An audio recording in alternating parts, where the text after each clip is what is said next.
Amén. Y que al final de cuentas, para mí es más que un placer que estén todos ustedes. Yo les invito a que se sigan conectando, yo les invito a que vuelvan, a que hablen a un amigo de este ministerio, de este instituto, con la que cada uno de nosotros traiga a alguien nuevo. Propóngase el próximo viernes traer a alguien nuevo, porque realmente yo uso una frase que me identifico con ella, es que también la palabra de Dios debe hacerse viral. Así como hay muchos TikTokers, muchos dembow, muchas cosas que realmente lo que pudren la sociedad, así lo que rescata la sociedad, los absolutos morales de Dios, su palabra, su enseñanza, su evangelio, deben también de hacerse viral. ¿Ven? Nosotros estamos aquí en el día de hoy, hablaremos sobre la humanidad de Cristo, cómo esta humanidad se desarrolla, cómo esta humanidad afecta en el tiempo, cómo esta humanidad se ha hablado en la historia de ella. Y realmente esta me da un poco de risa porque yo hablaba con mi esposa ayer y ella me hacía preguntas, pero Cristo era así, pero y Cristo hacía esto, pero él era el hijo de Dios, pero tú sabes que él era otra cosa. Entonces, yo sé que nosotros como creyentes muchas veces tenemos muchas nebulosas acerca de lo que es la encarnación del Hijo. Y gran parte de toda nuestra soteriología, toda nuestra doctrina fundamental depende de este tema, el tema de la encarnación de nuestro Señor Jesucristo. En la noche de hoy hablaremos muchas cosas, veremos muchas cosas, cómo Cristo se nos ha revelado, por qué Cristo se ha revelado, para qué Cristo se ha revelado. Todas esas son cosas que nosotros en la noche de hoy la veremos. Entonces, ya sin dar más vueltas, vamos directamente a lo que nosotros vinimos, que fue a estudiar la palabra de Dios. Nosotros vamos a ver en esta noche la introducción, la necesidad de la encarnación, el anuncio de la encarnación en el Antiguo Testamento. Dios fue manifestado en carne en el Nuevo Testamento, Cristo, verdadero hombre, la humanidad de Jesús, los concilios ecuménicos. Esto abarca de los apóstoles, la postura de los padres de la iglesia y los concilios. Amén. También abarca el tema 7 sobre la reforma protestante y la modernidad. Y ya con el tema 8 concluimos con lo que es la gloria de Cristo en la encarnación. Amén. Así que si nosotros hablamos de la humanidad de Cristo, nosotros estamos hablando de uno de los temas más controversiales en toda la historia. La humanidad de Cristo ha sido debatido tanto en la historia de la iglesia como en la historia de la ciencia, la historia de las civilizaciones, el desarrollo de la historia del hombre. Cristo siempre ha sido un eje central en las religiones y en todo lo que el hombre cree. ¿Por qué? Porque Cristo no es algo que el hombre pueda pasar desapercibido. La encarnación de Cristo no es un hecho que pasa desapercibido en la historia de los hombres, ya sea porque le llamen la atención, ya sea porque está en las escrituras o ya sea porque sea motivo de controversia. Amén. Es un tema que ha sido tanto aceptado como también rechazado. Esto nos lleva a la clase de hoy a estudiar este tema desde una perspectiva biológica, pero sobre todo tomando en cuenta que este tema debe de ser creído por la fe. Hay cosas aquí que vamos a hablar hoy que pueden tener lógica, pero el 90%, el 95% de las cosas no van a tener lógica. Porque no se trata, esto no es una clase de biología, esto no es una clase de historia, esta es una revelación divina. Y como es una revelación divina, debe de ser creída por fe. Claro, tiene aspectos históricos y aspectos biológicos, pero lo que predomina es que Cristo se hizo carne y esto es un asunto de fe y para fe. Amén. Si nosotros avanzamos a la próxima slide, dice que la necesidad de la encarnación. ¿Para qué Cristo tenía que encarnarse? ¿Por qué Cristo tenía que encarnarse? ¿Cuál era la necesidad? De que si él estaba en el cielo, era la segunda persona en la Trinidad, era el segundo en el pacto eterno, ¿por qué él tiene que bajar? ¿Por qué él tiene que descender? ¿Por qué él tiene que hacer este hombre? ¿Por qué él tiene que venir a padecer por los hombres? ¿Por qué? Cristo tuvo que asumir toda la naturaleza humana, porque lo que no es asumido no puede ser redimido. Si el hombre no hubiera sido asumido en su integridad, tampoco habría sido redimido en su integridad. Déjenme eso ahí. Vamos a dejarlo hasta ahí. Voy a seguir avanzando porque eso se lo voy a desglosar un poco más adelante. Cristo participó de carne y sangre para destruir al diablo y ser un sumo sacerdote misericordioso. Base bíblica de Hebreos 2, del 14 y 17. Dice así: las razones principales para la encarnación era para revelar a Dios. Cristo estaba en el unigénito estaba en el seno del Padre, y él que estaba ya, él mismo lo ha dado a conocer. Dios se reveló plenamente mediante el Hijo. Por eso el apóstol Pablo no, el escritor de Hebreos dice que Dios habló de diferentes formas, pero ahora Dios nos ha hablado mediante el Hijo. Y esto es algo que Joel utiliza mucho en una de sus series de los Hebreos, es que Dios ha hablado.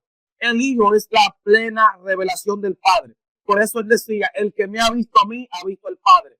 Porque el Hijo reflejaba el carácter del Padre. Aún siendo humano, reflejaba el carácter de Dios. Él es la plena revelación de Dios. Él es ese carácter de Dios que a los hombres no conocían. Eso él lo vino a dar a conocer. Él vino a cumplir toda la justicia de Dios.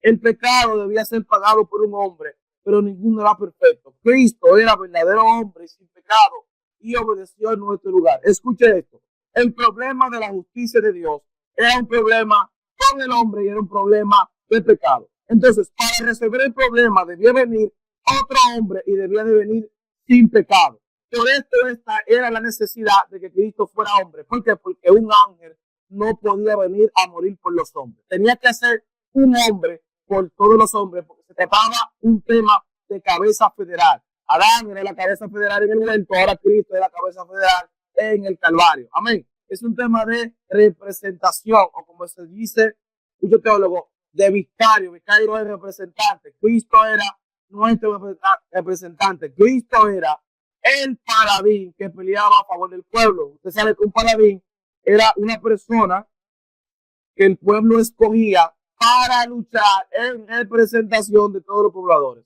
Si el paladín ganaba, el pueblo completo ganaba. Si el paladín perdía, el pueblo completo perdía. Es lo mismo que cabeza federal, pero estoy utilizando una ilustración un poquito más llana del Antiguo Testamento. Amén. Para ser mediador. Hay un solo mediador entre Dios y los hombres, Jesucristo hombre. Por cuanto Cristo era hombre, pero también era Dios.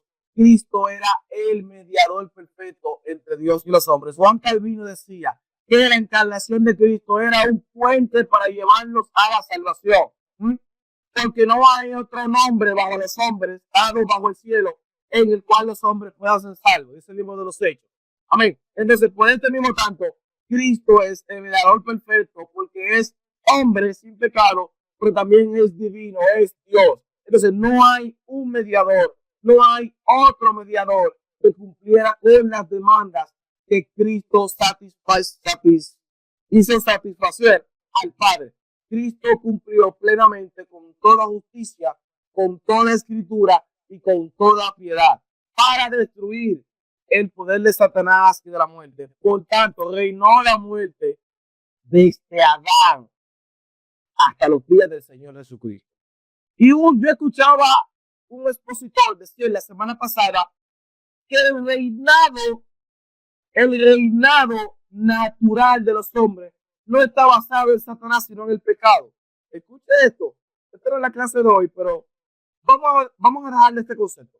El reinado principal, en virtud de la humanidad caída, no es Satanás, es el pecado. El pecado es el rey que gobierna la humanidad caída.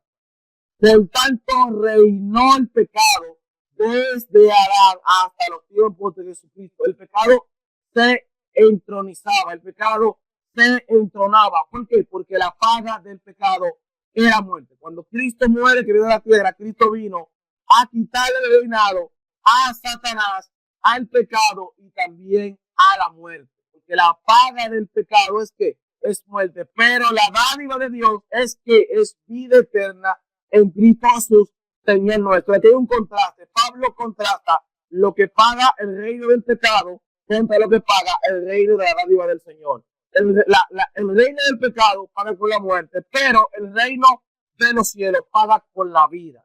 Amén. Para cumplir las promesas del Antiguo Testamento, la humanidad de Cristo ha venido siendo anunciada desde que Adán pecó hasta los días de Juan el Bautista. Y Cristo vino a cumplir todas las promesas. Cristo vino a cumplir todas las demandas. Cristo vino a que se cumpliera todo lo que está escrito. Amén. Todo el Antiguo Testamento anuncia esta encarnación. Como el Antiguo Testamento presenta esta encarnación, porque esto no fue de sorpresa. Cristo no vino de sorpresa. Cristo vino por un anuncio que fue previo. En todo el Antiguo Testamento, las referencias a un Mesías Salvador son abundantes. En Génesis 3:15, la primera promesa del Redentor nació de mujer que vencería el mal. Esto se llama en teología protoevangelio. ¿Por qué se le llama el protoevangelio a Génesis 3:15? ¿Por qué? Porque es la primera promesa del evangelio que el Señor hace después de la caída. Y pondré enemistad entre tu simiente y su simiente.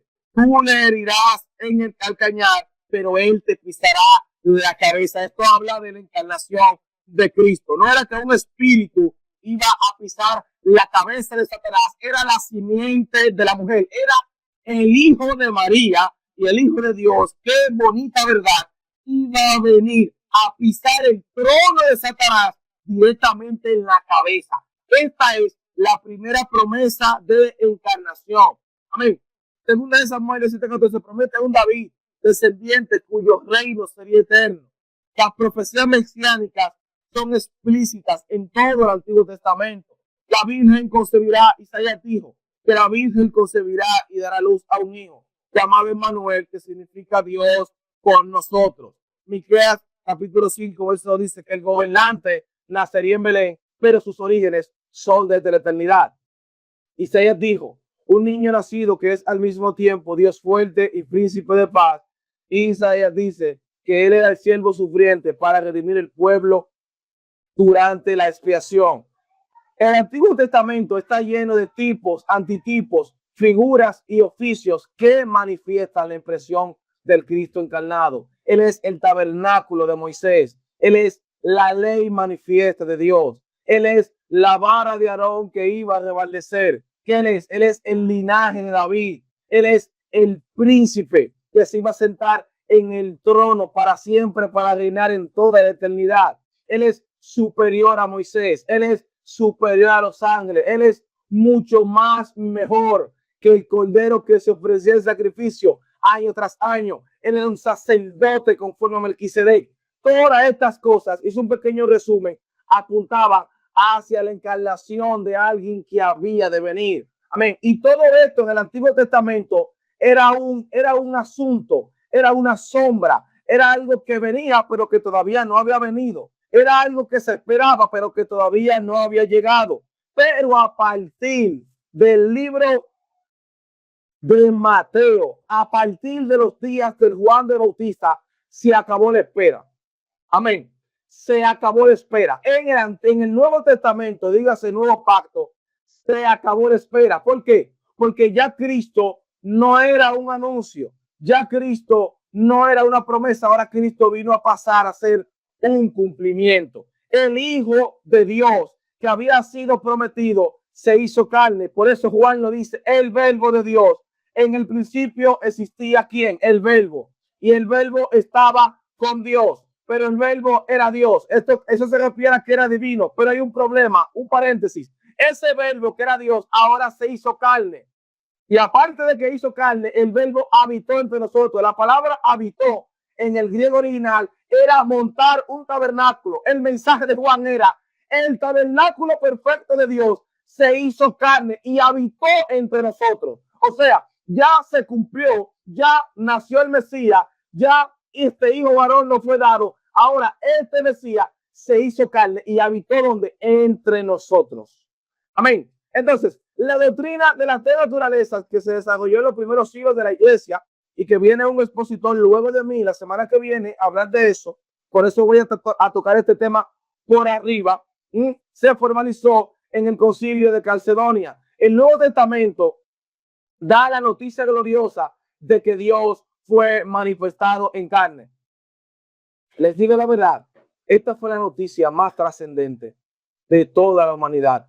Un niño recién nacido hizo que un rey que tenía todo el poder en ese tiempo estuviera nervioso.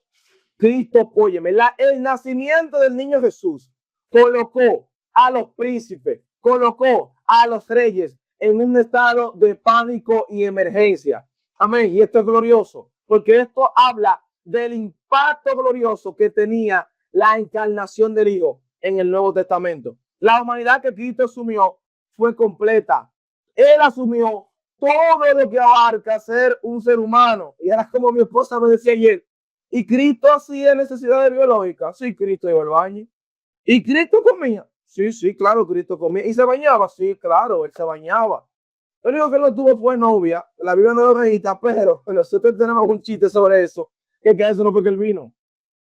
Eso no fue que él vino fue a morir por la humanidad. Pero Cristo era un hombre normal, así como yo, él, así como su esposo, así como su hijo. Cristo fue un hombre normal. Cristo fue un hombre común y corriente en cuanto a su humanidad se habla. Él tenía barba, tenía cabello. Él no era un asunto que le salía fuego por los poros, no. Él era un hombre normal. Cristo era un hombre. Esa definición que usted tiene de hombre, pero sin pecado, ese era Cristo.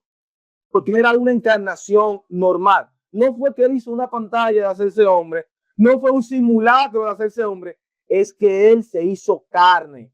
Él tenía necesidades fisiológicas, él sudaba, él trabajaba. Amén. Por eso la tabla en rojo dice unos cuantos requisitos, unas cuantas características que Cristo tenía para ser humano. Cristo nació. ¿Cómo nacen los seres humanos? Creció y se desarrolló. Él no nació grande. Él no nació criado. Él nació pequeño y fue creciendo conforme al desarrollo biológico de un niño normal. Él tuvo limitaciones que experimentaron su finitud, porque él, eso lo vamos a ver más adelante, él siendo Dios, él se limitó por nosotros. Él fue tentado. Él ayunó. Satanás intentó tentarlo, como a todos los hombres, pero sin pecado. Ojo con esto, pero sin pecado. Sufrió, murió y fue sepultado. Y fue sepultado. Resucitó en su humanidad. Y él continúa su obra real de sacerdotal y regresará en su humanidad. Aquí voy a poner una cláusula. Porque para muchos Cristo era humano, pero ya Cristo dejó de ser humano. No. Cristo asumió una humanidad hasta la eternidad. Cristo se hizo carne con nosotros. Se hizo carne por nosotros. Es un hombre y seguirá siendo un hombre hacia la eternidad. ¿Por qué? Porque Cristo es verdaderamente el mediador entre Dios y los hombres. Y para ser un mediador eterno, tiene que ser un hombre eternamente, aunque sea con un cuerpo glorificado. Pero eso es otro tema. Seguimos acá. Entonces, ya basado de todo esto, ya usted sabe que Cristo fue un hombre. Usted sabe que esto no hay que es místico, pero no lo ponga tan místico. Usted sabe que Cristo es una persona común y corriente. Usted sabe que el Hijo de Dios fue una persona que tuvo un parto natural. Él nació como nacen todos los niños. Amén. Entonces, dado esto, nosotros concluimos este live de que Cristo fue manifestado en carne en todo el Nuevo Testamento. Y dado esto, ¿qué decimos aquí?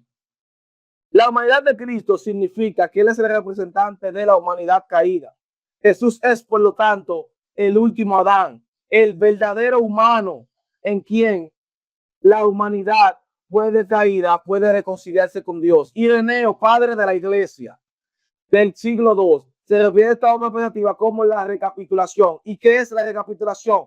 Es Cristo haciendo y retomando todo lo que Adán no pudo hacer. Por eso se llama recapitulación.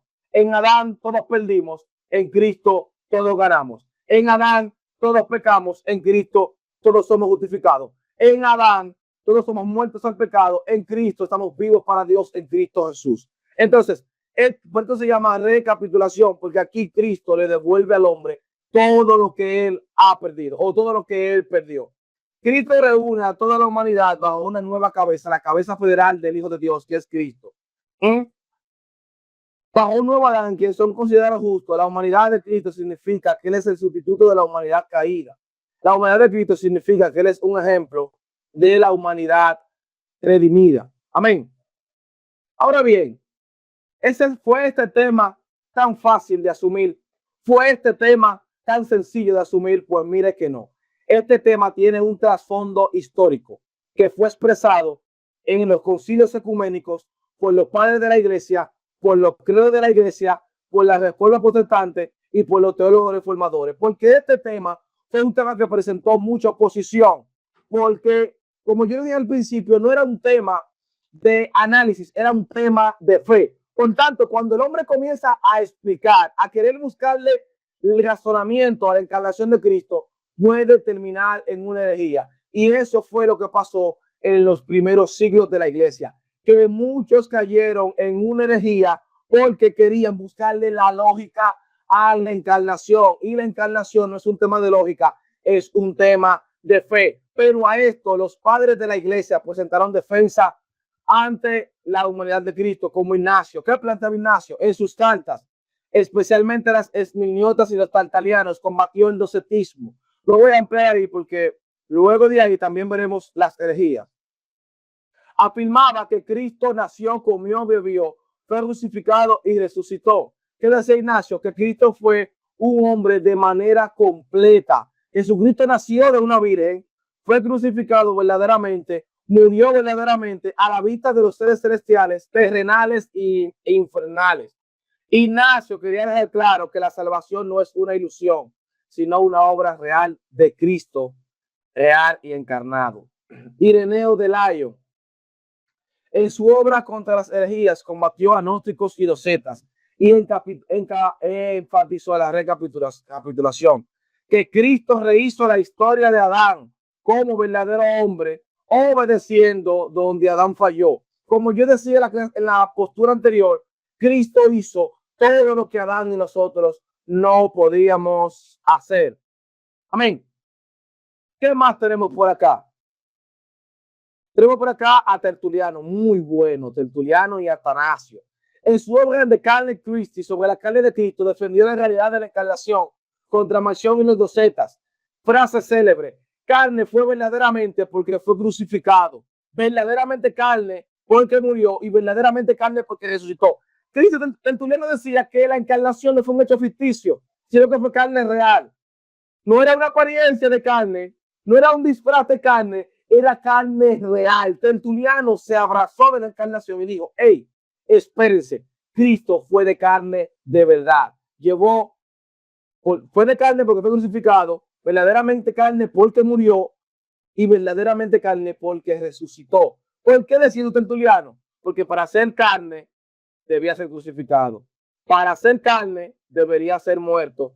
Y para ser verdaderamente carne debería ser resucitado. ¿Por qué? Porque los espíritus ni son crucificados, ni se mueren, ni tampoco resucitan. Anote eso por ahí. Atanasio de Alejandría enfatizó que el Hijo Eterno se encarnó sin dejarse del Dios. Usted conoce a Atanasio. El Logo se hizo hombre para que nosotros seamos divinizados y participemos de la vida. Atanasio y Tertuliano fueron de los primeros padres de la iglesia, los padres más controversiales de la historia de la iglesia, o por lo menos están entre ellos, porque a Tertuliano y Atanasio le dieron de frente a las herejías que se presentaron en ese siglo. ¿Qué dice Atanasio? Que el Logos no era algo abstracto, el Logos no era meramente un conocimiento, no. El Logos era Dios y ese Logos se hizo carne para que nosotros, aparte de ser carne, también participemos de su naturaleza divina. Luego vino Ciro de Alejandría y dice: oponente principal del nestorianismo, defendió que Cristo es una sola persona en dos naturalezas. Defendió a María como Teotocos. Teotocos significa madre de Dios. La palabra Teotocos se utilizó mucho en los primeros siglos de la iglesia para hablar sobre María y escuche esto, de la palabra Teotocos es que depende prácticamente una gran parte del catolicismo, porque lo que Cirilo de Alejandría defendió, los demás teólogos prácticamente católicos tomaron este término para distorsionarlo, porque este término no es un término nuevo, sino que es un término que sale en los principios de la teología de la iglesia. Está Teotocos y está Cristótocos, que también lo planteó Cirilo de Alejandría, que Cristótocos significa madre de Cristo. Y un mal uso de este término es lo que hace la iglesia católica, que afirma que por María dar a luz a Dios, María merece gloria, María merece oración. No, ¿qué dijo Cirilo? No, María fue elegida por Dios, fue elegida por gracia, es madre de Dios para hacer un medio en su encarnación, pero ella es Teotocos, no Cristótocos. Amén. Porque verdaderamente Cristo heredó genes de María, verdaderamente Cristo heredó la naturaleza humana de María, pero Cristo también era Dios. Entonces, por tanto, María solamente fue madre de Cristo vía su encarnación, no superior a él, sino que también María fue un medio de gracia. Por eso, al principio de esta postura, se quedó el término Teotocos, que significa madre de Dios. León Magno dice en su famoso toma Flaviano contra el monofisismo, afirmó la doctrina que sería el concilio de Calcedonia. ¿Qué dice el concilio de Calcedonia? Él mismo es perfecto en la divinidad, perfecto en la humanidad, verdadero Dios y verdadero hombre, compuesto de alma racional y compuesto de cuerpo. ¿Qué dice Leo de Magno? Cristo fue un hombre perfecto, pero también fue divinamente perfecto. Él no era más divino que hombre, ni era más hombre que divino. Era perfectamente Dios y era perfectamente hombre. Por tanto, Cristo era una humanidad perfecta compuesta por cuerpo, alma y espíritu, pero también una divinidad perfecta porque era igual a Dios, no menor que Dios, sino igual que el Padre y que el Espíritu Santo. Amén. Entonces, ¿qué pasa aquí? ¿Qué seguimos viendo aquí? Aquí seguimos viendo cómo los demás padres de la iglesia plantean sus posturas en cuanto a lo que es la encarnación de Cristo. Vemos cómo los padres de la iglesia se manifiestan en cuanto a la encarnación de Cristo. Ahora vemos cómo también los concilios de Jesús, esto se llama concilios ecuménicos, la humanidad de Jesús en los concilios. ¿Y qué fueron los concilios ecuménicos? Fueron, para los reformadores, los concilios ecuménicos fueron medios de Dios, por gracia, para Dios plantear doctrinas principales que iban a defender y a conformar toda la historia de la iglesia. Un gran porcentaje de toda nuestra teología nace aquí. Hombres escogidos por Dios, reunidos por gracia, se plantaron contra las herejías a plantear concilios, los cuales eran elegidos para reforzar la doctrina de la iglesia. Como dice Lutero y Calvino, no por encima de la Biblia, subordinada a ella, pero fueron medios de gracia para iluminación de la iglesia. Repito, los concilios y los credos no están por encima de la Biblia, están subordinados a la Biblia, pero fueron medios de gracia para que lo que hoy nosotros sabemos sea preservado en la historia. Fueron medios de gracia para preservar la teología de la iglesia en los primeros siglos ante las herejías que fueron surgiendo. Y concilios como estos son ¿cuáles? El concilio de Nicea, que afirmó la divinidad del Hijo frente al paganismo, pero abrió la discusión sobre la humanidad. Constantinopla confirmó que Jesús asumió una unidad completa, alma y cuerpo. ¿Por qué? Porque Gregorio de Nacianceno decía que lo que no es asumido no puede ser redimido. Si Cristo asumió solo el cuerpo, entonces solamente podía redimir el cuerpo. Si asumió el alma, solamente podía redimir el alma. Entonces, en Constantinopla se sella esto. No, Cristo nos redimió en cuerpo, alma y espíritu, porque Él fue humano en cuerpo, alma y espíritu. Amén. Éfeso. ¿Qué dice Éfeso? Ya esto lo vimos un poquito acá. Proclamó que María como Teotocos, madre de Dios. Ya en el concilio de Éfeso, lo que se planteó de manera anterior, se le dio peso. Ya no es Cristótocos, sino es Teotocos, es madre de Dios, subrayando la unión real de la divinidad y humanidad en Cristo. Calcedonia definió a Cristo como verdadero Dios y verdadero hombre, en dos naturalezas, sin confusión, sin cambio, sin división y sin separación. Y aquí en este concilio es que nace la postura teológica que se llama unión hipostática. Esto viene en la clase pasada, pero esto nace aquí, la clase que viene, la próxima. Unión hipostática. ¿Usted quiere saber qué es eso? Conéctese el próximo viernes. Amén. Pero esto nació aquí. Amén. ¿Qué pasa? ¿Qué seguimos viendo después de esto? Ya vimos a los padres, ya vimos a los concilios. Ahora vamos a ver la reforma protestante en defensa de la humanidad de Cristo. Pero también antes, después de los concilios, también tenemos nosotros lo que es los credos. Pero miren, por cuestiones de tiempo y porque ya nosotros abarcamos muchas cosas, yo creo que no es necesario abundar en los credos. Usted me pregunta, Brian, ¿qué son los credos? Los credos fueron posturas teológicas, resúmenes bíblicos de la creencia de la iglesia para enfatizar y para cuadrar lo que es el almazón teológico de la historia de la iglesia. Al igual que los concilios ecuménicos, los credos son recapitulaciones teológicas, tratados teológicos para que prácticamente sean la medida, sea la base sobre la iglesia, forma su teología. Los padres de la iglesia, los concilios ecuménicos y los credos de la iglesia son una base importante de lo que es la teología de la iglesia en el tiempo. Amén. Y en esto está el credo de los apóstoles, en esto está el credo de Atanasio, etcétera, etcétera, etcétera. Ahora bien, la reforma y la humanidad de Cristo. La reforma protestante y la humanidad de Cristo, los reformadores Lutero, Calvino y Zwinglio se situaron en continuidad con la cristología patrística, pero con matices propios. Esto era lo que yo decía ahorita. Los reformadores aceptaron la postura de los padres de la iglesia, a pesar de que ellos decían que hay cosas en lo que diferían de los padres de la iglesia. Ellos reconocen que los padres de la iglesia fueron un medio para preservar la doctrina de la encarnación. Amén. Cristo como mediador, insistieron en que Cristo solamente plenamente humano podía representarnos ante Dios y un solo Cristo plenamente divino podía salvarnos. Él tenía que ser plenamente Dios para él poder, él tenía que ser plenamente hombre para morir por la humanidad, pero tenía que ser plenamente Dios para poder salvar a la humanidad. Entonces me dio a entender. Él tenía que ser plenamente hombre para cumplir con toda justicia, pero plenamente Dios para hacer que nosotros participemos de su naturaleza divina. Los reformadores en la encarnación, Lutero enfatizó, ¿qué enfatizó Lutero?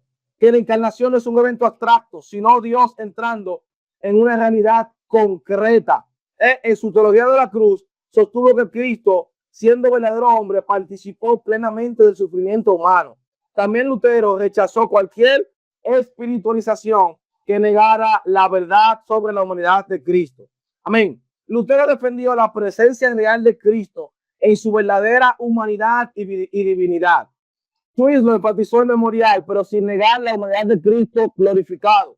Calvino habló sobre una presencia espiritual verdadera gracias a la obra del Espíritu Santo. Calvino decía que si Cristo no se hizo carne, entonces nuestra soteriología no es de verdad. Calvino planteó en la reforma que si Cristo, antes de la reforma, que si Cristo no fue encarnado, nuestra soteriología es vana.